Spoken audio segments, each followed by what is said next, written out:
قال اللہ تبارک و تعالی انما یخشی اللہ من عباده العلماء،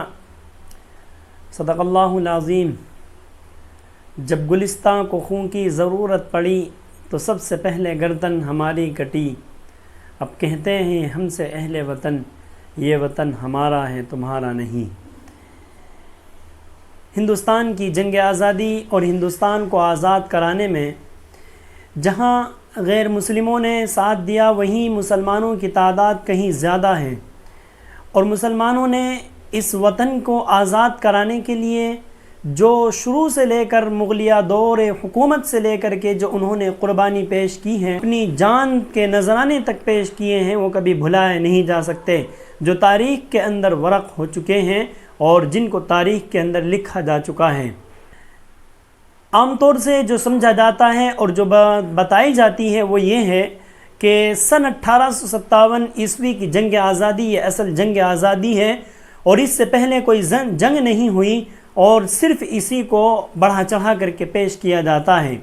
حالانکہ اگر تاریخ کا مطالعہ کیا جائے اور تاریخ کو دیکھا جائے تو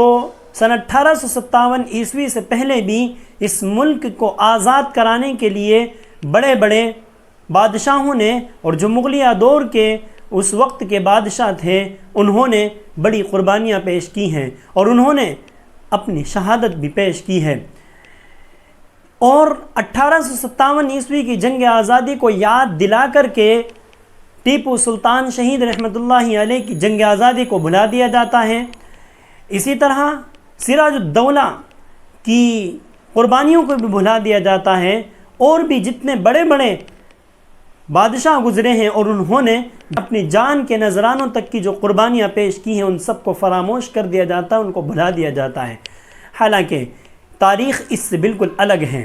ہندوستان کے اندر انگریز جب سے آنا شروع ہوئے تو اس کی تاریخ سن 1600 عیسوی تھی۔ سن 1600 عیسوی میں انگریز نے سب سے پہلے ہندوستان، جس کو سونے کی چڑیا کہا جاتا تھا، اس کے اوپر انہوں نے اپنا قبضہ اور اپنا تسلط جمانا شروع کیا، اور انہوں نے اس کے لیے ایک ایسٹ انڈیا کمپنی کے نام سے ایک کمپنی بنائی، اور شروع میں تو ان کا مقصد صرف یہ تھا کہ اس کمپنی کے ذریعے سے ہم اپنی تجارت کو بڑھائیں گے اور ہم تجارت کو آگے بڑھائیں گے، اور ان کا مقصد صرف اور صرف تجارت کرنے کے لیے نہیں تھا، بلکہ ان کا مقصد تجارت کے ساتھ ساتھ اس ملک کے اوپر قبضہ کرنا بھی تھا۔ چنانچہ وہ اپنے اس ارادے میں اور اپنے اس فیصلے میں وہ اترتے چلے گئے، اور رفتہ رفتہ انہوں نے اپنی تجارت کو ترقی دینے کے ساتھ ساتھ اس ملک کے کونے کونے پر اور جگہ جگہ پر انہوں نے قبضہ بھی اپنا جمانا شروع کر دیا۔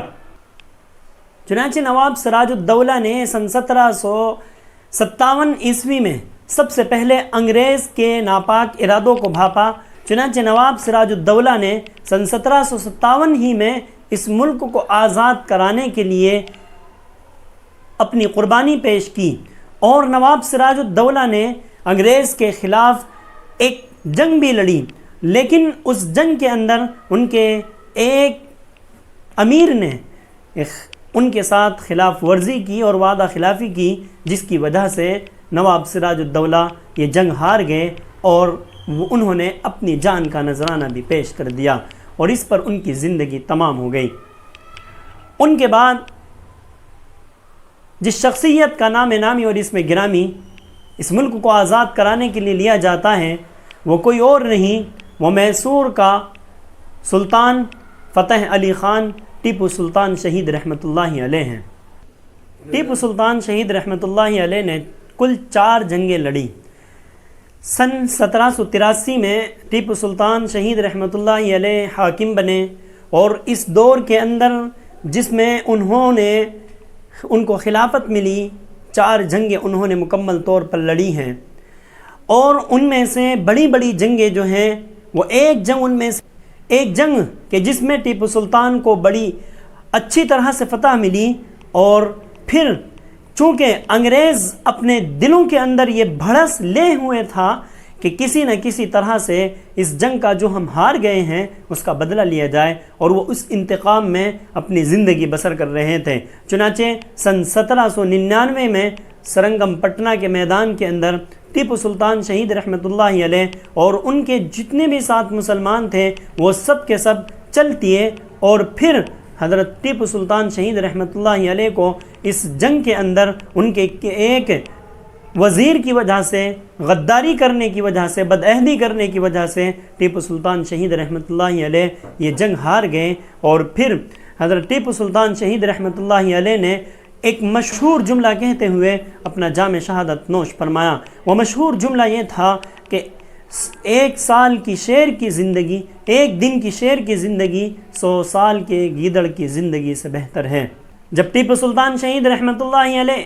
شہید کر دیے گئے تو ان کے پاس جانے کے لیے بھی کوئی تیار نہیں تھا۔ یہ ان کا ایک عزم تھا اور ان کے اندر ایک قوت تھی کہ ان سے لوگ ڈرتے تھے، اور اتنا ڈرتے تھے کہ ان کی لاش جب پڑی ہوئی تھی تو انگریز ان کی لاش کے قریب بھی جانے کے لیے تیار نہیں تھا، کیونکہ تاریخ کے اندر یہ لکھا ہے کہ سب سے پہلے انگریز نے پیچھے سے ایک ڈلا مارا، جس سے اس نے یہ پتہ لگایا، جس طرح لگ سکے کہ ٹیپو سلطان حقیقت میں جام شہادت نوش فرما گئے ہیں۔ تو جب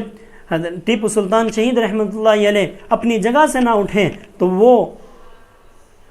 ایک جرنیل جو انگریز کا جرنیل کہلاتا تھا، وہ ٹیپو سلطان شہید رحمۃ اللہ علیہ کی نعش پر کھڑے ہو کر اس نے یہ اعلان کیا تھا کہ آج سے ہندوستان ہمارا ہے، اور ہم نے اس ملک کے ایک سپوت کو